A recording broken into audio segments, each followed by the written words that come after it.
Welcome to Abrar electrical world YouTube channel.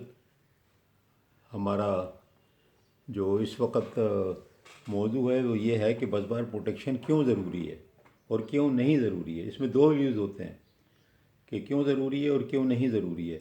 तो मैं आपको ये बताना चाहता हूँ कि ये देखें, अगर आपका AIS यानी एयर इंसुलेटेड और ख़ासतौर पे आउटडोर यार्ड है, तो उस आउटडोर यार्ड में अगर आप गौर करें तो हर वक्त ही कोई ना कोई फॉल्ट आ रहा होता है। अगर उसके अंदर यानी कि ओपन टू एटमॉस्फेयर है, अगर वो बहुत ही ज़्यादा पॉल्यूशन एरिया है, पॉल्यूटेड एरियाज़ हैं, सब कुछ हैं, तो उस वक्त जो है फिर उसके अंदर अगर बसबार के ऊपर ज़रा सी दो चार छींटे पड़े बारिश के, तो उसको तो फॉल्ट आ गया उसके ऊपर। और उसके ऊपर किसी बर्ड ने तार ला के फेंक दिया घोंसले बनाने के लिए, कोयल चीलें ये सब चीज़ें बहुत सी चीज़ें लेके उड़ रहे होते हैं। इसका मतलब ये है कि अगर आपके जो है ओपन यार्ड है तो उसमें बस बार वैसी नज़र आ रही होती है, आपको फॉल्ट वैसे ही मिल जाना है, तो उसमें आमतौर पे यूज़ नहीं करते। इसमें दो व्यूज़ हैं।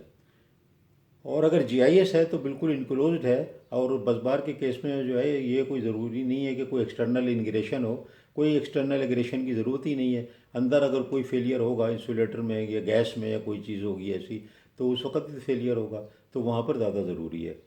तो अनडिज़ायर्ड ट्रिपिंग देखें, बस बार प्रोटेक्शन की वो ज़्यादा ख़तरनाक है। इससे बेहतर है कि ना हो ट्रिपिंग।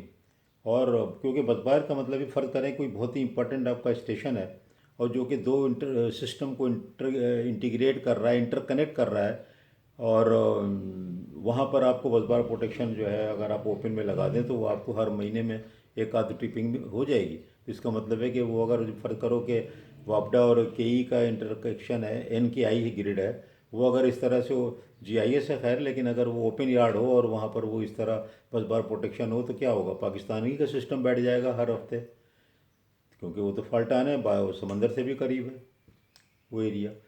तो इसलिए ये जो ओपन यार्ड होते हैं और ये कन्वेंशनल ग्रिड स्टेशन होते हैं, वहाँ आप पुराने ज़माने से भी देख लें तो बस बार प्रोटेक्शन नहीं होती। वो लोग रिकमेंड नहीं करते वो जो। और दूसरे के गैर इंपॉर्टेंट स्टेशन हैं, रेडियल चले जा रहे हैं दूर तक, तो वहाँ क्या ज़रूरत है कि आप बस बार प्रोटेक्शन को ज़रूर इन करें। अच्छी खासी कास्ट भी होती है, कॉम्प्लिकेशन भी होते हैं। फिर बस बार प्रोटेक्शन की जो है ना, अगर आप लगा लें तो टेस्टिंग बड़ी मुश्किल और ख़तरनाक बात है। मेरा अपना ज़ाती तजुर्बा है कि हम लोगों ने जब बस बार प्रोटेक्शन को फर्स्ट टाइम कमीशनिंग के टाइम तो कर दिया, कोई मसला नहीं था, लेकिन उसके बाद कोई एडिशन अल्ट्रेशन किया तो बस बार प्रोटेक्शन को लगाने के बाद उसकी टेस्टिंग करने में बहुत ज़्यादा खौफ होता था।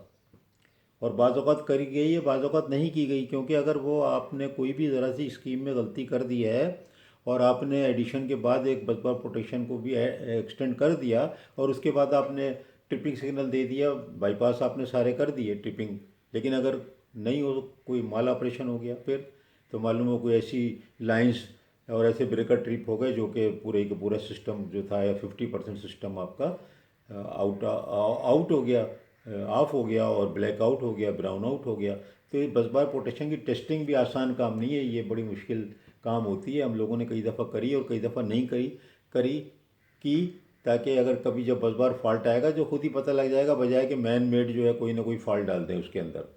तो ये डिफरेंट व्यूज़ हैं जो मैं बता रहा हूँ, ये नहीं कि मेरे ही खाली व्यूज़ हैं। जितने भी एक्सपीरियंस लोग हैं दुनिया में उनके सबके दो व्यूज़ हैं कि कोई बस बार रिकमेंड करते हैं प्रोटेक्शन और कोई नहीं करते हैं।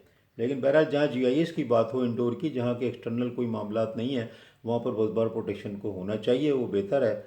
और इसी तरह अगर आपसे पूछा जाए सवाल कि बस बार प्रोटेक्शन बाज़ जगह होती है बाज़ जगह नहीं होती है तो क्या वजूहत हैं, तो आप नटशेल में ये बता सकते हैं जो मैंने अभी आपको बताया। बहुत बहुत शुक्रिया।